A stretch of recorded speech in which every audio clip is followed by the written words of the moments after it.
নাস আর ফালাক পড়তে হযরতে ওমরের 11 দিন লেগেছিল তার জীবনীতে পেয়েছি, অথচ আমারে পড়তে দেন সূরা নাস আর ফালাক আমি 3 মিনিটে শেষ করে ফেলবো। তাহলে হযরত ওমর মনে হয় পড়তে পারতেন না, তাই তার এত সময় লাগলো কোন কারণে?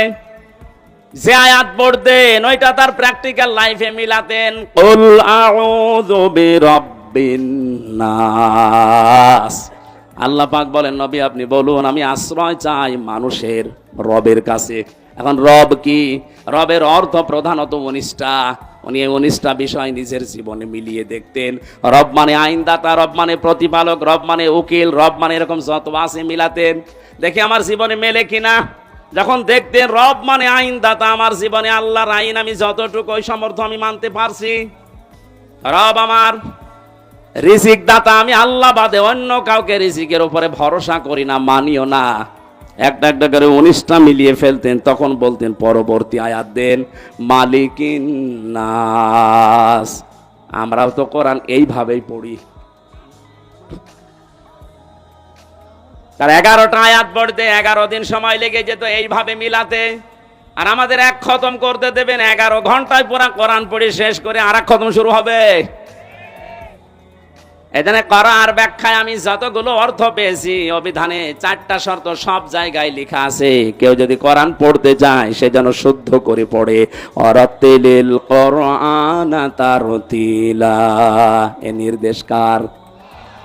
আরো জোরে বলেন। 2 নম্বরে কোরআন শুধু পড়লে হবে না, আফালা ইয়াতাদাব্বারুনাল কোরআন। কি হয়েছে তোদের? কোরআন নিয়ে কেন চিন্তা ভাবনা করো না? না বুঝলে আপনি চিন্তা করবেন কি দিয়ে? 3 নম্বরে এটা আপনার প্র্যাকটিক্যাল লাইফে আপনি মিলাবেন, বোঝার চেষ্টা চালাবেন। 4 নম্বরে যতটুকু বুঝেছেন এটা যেন মানুষ মানতে পারে সেই ব্যবস্থা করে দেবেন। এই 4টা শর্তের নাম হচ্ছে করাআ। 4টার নাম কি? এভাবে যারা কোরআন পড়বে আল্লাহ পাক বলেন আল্লাযীনা আতাইনাহুমুল কিতাবা ইয়াতলুনাহু হাক্কা তিলাওয়াতি, আমি যাদের কিতাব দিয়েছি তারা এর হক আদায় করে, তার মানে 4টা শর্ত মেনে পড়ে। উলাইকা ইউমিনুনা বি, এই মানুষগুলোই আমার কোরআনে বিশ্বাসী। বলেন সুবহানাল্লাহ।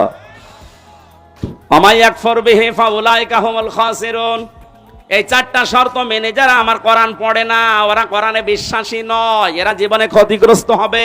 এটা আমি বানালাম। বলেন